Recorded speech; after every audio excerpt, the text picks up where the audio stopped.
Let's talk. Yesterday, the internet was ablaze because Barbie was snubbed at the Oscars. Well, I mean, it still got a Best Picture nomination and a Best Adapted Screenplay nomination, but the big shock and horror was that Greta Gerwig was not nominated for Best Director and that Margot Robbie was not nominated for Best Actress, while horror of horrors in this very, very feminist film, Ryan Gosling, the male lead of the film, was nominated for Supporting Actor, and everyone is so mad about this and yelling and screaming and condemning the Academy for this. But I have maybe a hot take to those people. I don't think that either Margot Robbie or Greta Gerwig deserved nominations. And in fact, I think it's a good thing that they didn't get them. And I want to explain why. Now, if you've been following my channel for a while, you know I did several Barbie videos and I kind of flip back and forth on it.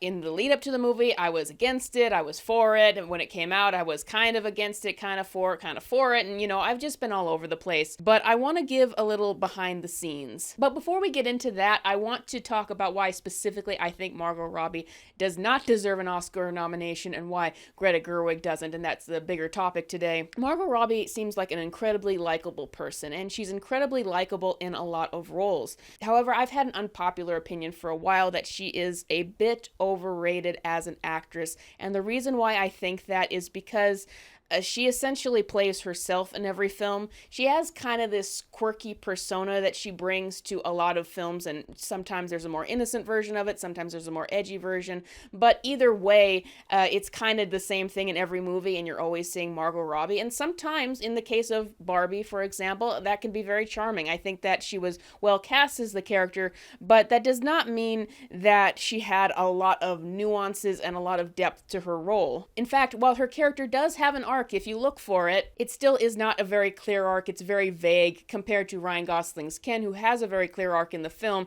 and I think that that is part of the reason why his character went over much better than her. But it isn't a very deep role, it wasn't a very demanding role, and the kind of roles that usually get Oscars, if you follow any of this stuff, is the ones that require a lot of transformation, that require a lot of nuances and depth, and her role just doesn't have that. And so, in my mind, it's kind of ridiculous that people would even think that she would get nominated, let alone win. I frankly don't even think, and I hate to say this because I love Ryan Gosling and he is an incredible actor, but in terms of what he's going to win for, I frankly don't even think that his performance was Oscar worthy. I think that he's given other performances in other movies that are much more Oscar worthy than this, which is kind of just a testament at all that it even got any nomination whatsoever. But yeah, it's a no-brainer that Margot wasn't nominated for Barbie, and maybe this is a good thing because we can finally bring up, as after all these years, that maybe she does need to diversify her roles, because she's been hyped up to put a lot of effort into her roles, and perhaps she does, but for some reason it's just kind of coming out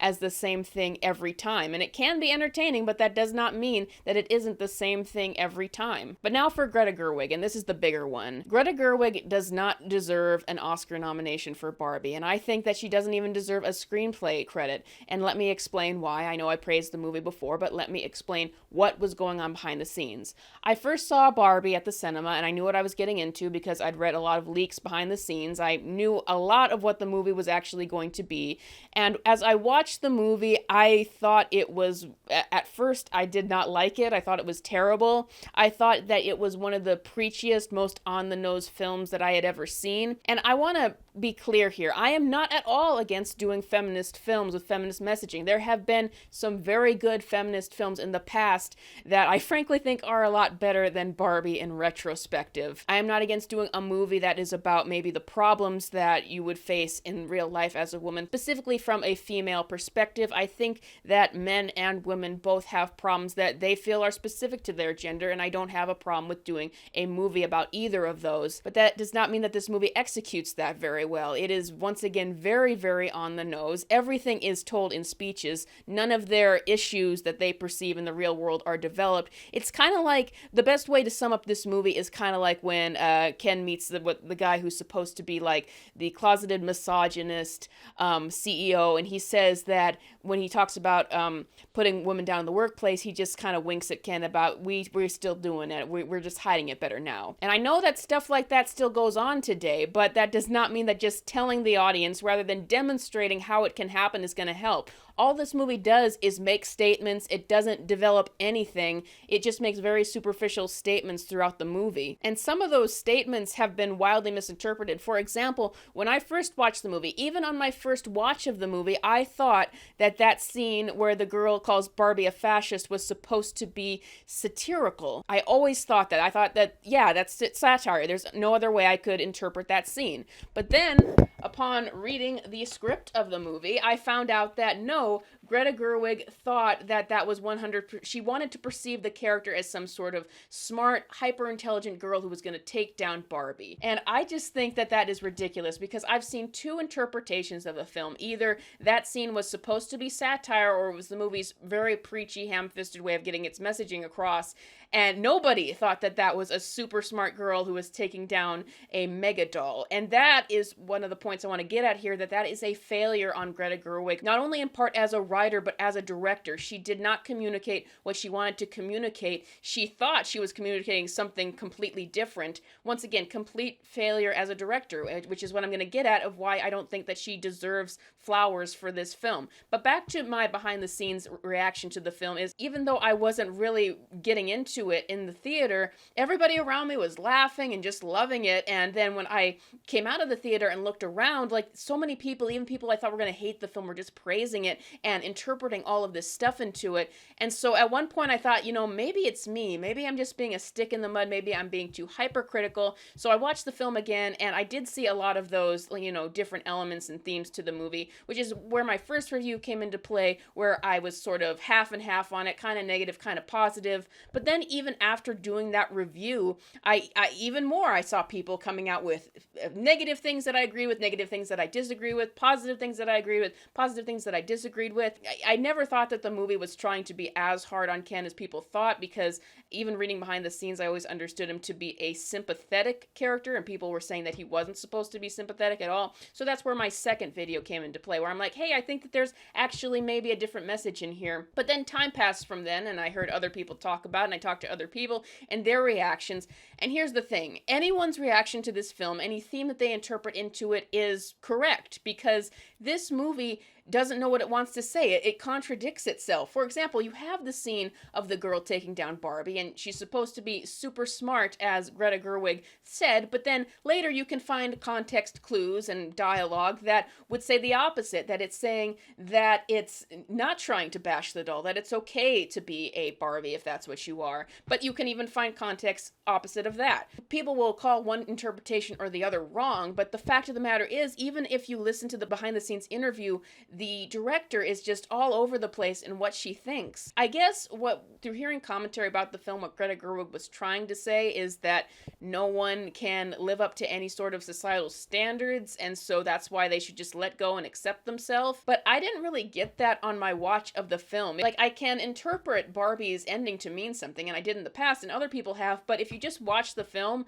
it doesn't really give her an ending. It's just kind of this vague stuff. If you want to read into some subtext into it, then sure, but the text has to work as well. You have to give her a definitive ending. For example, even any movie dealing with existentialism has the point where, what's it all about? Even Everything Everywhere All at Once does that, but Barbie doesn't do that. It doesn't ever get to a point of what is life all about. It does get to an ending point with Ken, though. It doesn't do that with Barbie, even though Greta wanted Barbie to be the main part of this movie. And once again, major failing on her part. In terms of how she was going about the whole male discussion, she wanted to simultaneously poke fun at men and condemn men, but also uplift men. She has said both these things in interviews behind the scenes. And it's like, well, no wonder people got both entirely different interpretations of the movie, because you're trying to do two completely different things at the same time, and they completely clash and don't work together. And once again, I got the script for a movie, and I was trying to understand what she was doing,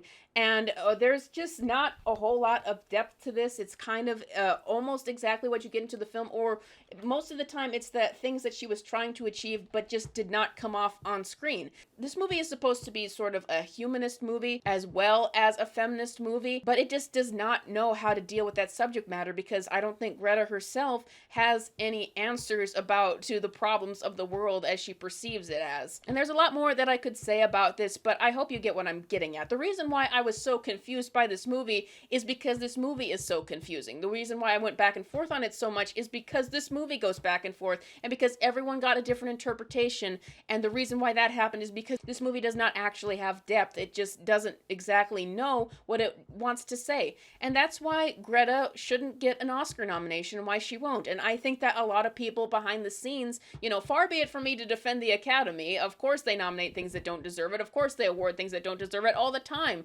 But in this case, I think that the Academy does see the movie for what it is. A very, very shallow movie that tries to be different, but if you really get into it, really collapses in on itself and doesn't really achieve much. Like, I don't know how this movie actually helps women other than what a Twitter rant would do. It's just so very superficial and mixed. And I'm sure that Margot and Greta and everyone involved got a huge ego boost because of that box office, but this is where the ego boost needs to stop, because I don't want this to become the standards of what kind of movie you should make, and I don't think that this movie is going to age well. There are still elements to enjoy about it, like costume design, set design. There's some fun moments, mostly with Ryan Gosling's Ken, which is why if anyone was going to get a nomination, then he deserved it. But for the people saying that this is an example of the Oscars sexism, I think that you're doing a disservice to the other female directors and writers and actresses who have been nominated this year who probably actually deserve those nominations. I think it needs to be brought up that maybe Greta Gerwig is not the ingenious person that she has been made out to be. But hey, I'll enjoy what I still enjoy about Barbie, which is the actual dolls, the actual pretty dolls that the movie seemed to think were so controversial, but they really were not. They were the entire thing that this movie was being sold on. And I hope to see more movies aimed specifically at women, more girly films, but I just hope that they're better than Barbie. But that's all I got for you guys today. What do you think about this video? What do you think about my ever-changing thoughts on this movie, which I think this is going to be the last video on? And what do you think about the other Oscar nominations, like for Oppenheimer, Godzilla Minus One's VFX Oscar, which, by the way, I do think that it is a crying shame that Godzilla Minus One was not nominated for Best International Feature, but that is what it is. But let me know in the comments below. You can check me out on Patreon if you want to support my work, and I will see you guys next time.